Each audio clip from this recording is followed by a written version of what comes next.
Good morning, dear learners. Welcome again on our YouTube channel English by Joginder sir. This is your teacher, guide and motivator. First video आपको provide की गई थी English speaking यानी how to speak English fluently, which are the basic sentence जो आपकी daily life में use होते हैं, उनके ऊपर आपको एक सीरीज प्रोवाइड करने की मेरी कोशिश है। फर्स्ट वीडियो में आपने 5 सेंटेंस सीखे होंगे, बहुत कुछ इंप्रूवमेंट आपको होगा। डेली आपको क्लास अटेंड करनी है। आज ये सेकंड क्लास हमारी है।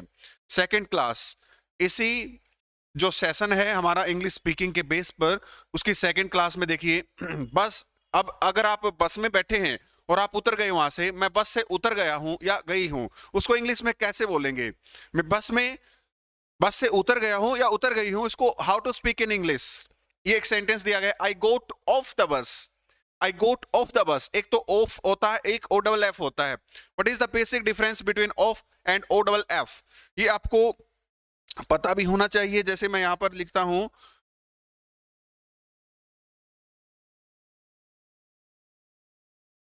Of versus O double F में क्या डिफरेंस है, क्या आपको पता है? ये ओ डबल एफ जो है गिरने, पड़ने, सेपरेट होने, अलग होने या उतरने के केस में होता है, जबकि ओ डबल एफ रिलेशन दर्शाता है। ओ डबल एफ यानी कि सिंपल सी एक बात अगर मैं कहूं, ओ एफ कनेक्शन को रिप्रेजेंट करता है और ओ डबल एफ डिसकनेक्शन को रिप्रेजेंट करता है, सेपरेशन को रिप्रेजेंट करता है यहां पर ओ डबल एफ उतरने के केस में। और दूसरी बात क्या है, आई गोट ऑफ द बस, नीचे उतर गया हूं, इस प्रकार से आप बोलेंगे। डेली प्रेपोजिशन हो, टेंस हो या वर्ब्स हो, सारी बातें आपको सिखाते रहेंगे। एक बार नेक्स्ट क्वेश्चन के ऊपर आते हैं। आज का हमारा जो सेकंड क्वेश्चन है आपके स्क्रीन पर है, आप इतना क्यों चिल्ला रहे हैं? कई बार आप बहुत ज्यादा तेज आवाज में बोलते हैं या सामने वाला बोलता है, तो उसको कैसे हम प्रोनाउंस करेंगे, कैसे स्पीक करेंगे, क्या उसका एग्जैक्ट सेंटेंस बन सकता है? आप इतना क्यों चिल्ला रहे हैं? आप इतना क्यों का मतलब why are you so shouting या स्क्रीमिंग। स्क्रीम का मतलब चीखना, साउट का मतलब भी चिल्लाना। ठीक है, दोनों में से एक वर्ड आप यूज करेंगे, लेकिन यहां पर क्वेश्चन मार्क आपको जरूर यूज करना है। ठीक है, क्वेश्चन मार्क का प्रयोग आप करेंगे क्योंकि आप क्वेश्चन पूछने जा रहे हैं। ठीक है, तो वाई आर यू, क्यों, why are you so shouting, क्यों चिल्ला रहे हैं, तो इसको आप इंग्लिश में इस प्रकार से बोलने वाले हैं। और आज का थर्ड सेंटेंस आप देखिए,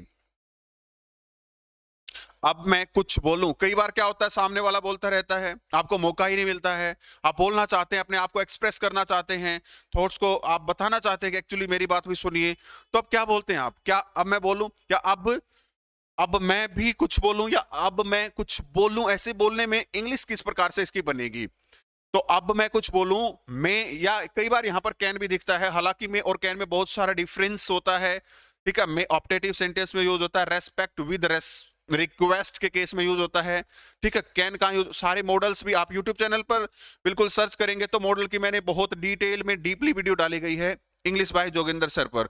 और ये पीडीएफ फर्स्ट पार्ट तो आपको मिल गया था, सेकंड पार्ट भी टेलीग्राम जो डिस्क्रिप्शन बॉक्स में है वहीं पर आपको मिलेगा, English by Joginder sir Telegram पर। मे आई से समथिंग नाउ, अब कह रहा अब मैं कुछ बोलूं, मे आई से समथिंग नाउ, अब मैं कुछ बोलूं, इसको इंग्लिश में इस प्रकार से आपको ट्रांसलेट करना है। नेक्स्ट क्वेश्चन देखिए, क्या तुम कुछ बोलना चाहते हो?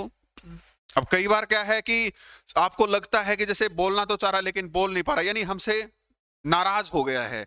ऐसी स्थिति में आप बार बार पूछते हैं क्या आप कुछ बोलना चाहते हैं, क्या आप कुछ कहना चाहेंगे? तो इसको इंग्लिश में किस, ये डेली लाइफ में बोले जाने वाले सेंटेंसेस हैं जो सभी को जरूरत पड़ती है।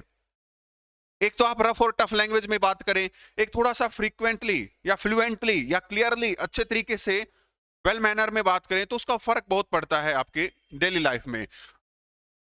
क्या तुम कुछ बोलना चाहते हो, यानी प्रेजेंट इंडेफिनिट में हेल्पिंग वर्ब कौन सी प्रयोग होती है, अब आपको थोड़ा सा मैं बताना चाहूं तो डू और does.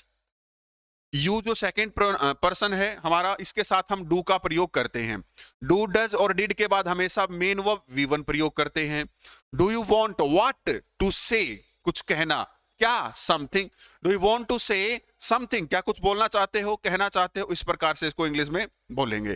Two plus V1 infinitive का केस होता है, टू के बाद main verb first form use की जाती है। ये बातें धीरे धीरे आप सीखते रहेंगे। अगर आप नॉन फाइनाइट भी पढ़ना चाहते हैं तो सर्च करिए, यूट्यूब चैनल पर आपको मिलेंगी बहुत सारी क्लासेस। उसके बाद आज का हमारा नेक्स्ट क्वेश्चन, मुझे इस की याद दिला देना। अब कई बार क्या है, कि कोई कॉल करता कि भाई मेरा ये काम कर देना, वो मार्केट से कोई आपको गुड्स परचेज करना, वो लेके आना है, तो आप बोलते हैं कि भाई ये मेरे लिए ले आना। सामने वाला क्या बोलता, मुझे इसकी याद दिला देना 1 बजे या 2 बजे, जब भी एक अप्रोप्रिएट टाइम उसको लगता है, तो आपको बोलता मुझे इसको रिमाइंड करवा देना, याद दिला देना। तो उसको इंग्लिश में किस प्रकार बोलेंगे, मुझे इसकी याद दिला देना, please remind me of it, please remind me of it. मुझे रिमाइंड का मतलब क्या, याद दिला देना, मुझे इसके बारे में, ये बात जो है, जो काम है, इसके आप उस समय पर याद दिला देना, ठीक है। और टाइम से पहले कौन सी प्रेपोजिशन यूज होती है, कमेंट करके डिस्क्रिप्शन में बताइए। आज अगर आप 7 PM बोल रहे हैं, 9 AM बोल रहे हैं, कौन कौन सी प्रेपोजिशन यूज हो सकती है, किन सेंस में, किन कंडीशन में प्रेपोजिशन चेंज हो सकती है टाइम से पहले, कमेंट बॉक्स में आप बताइए। आज के लिए इतना ही शॉर्ट वीडियो है, ऐसे डेली पार्ट आपको मिलते रहेंगे, ऐसे प्रिपरेशन करते हैं। Thanks everybody dear students, thanks to all guys.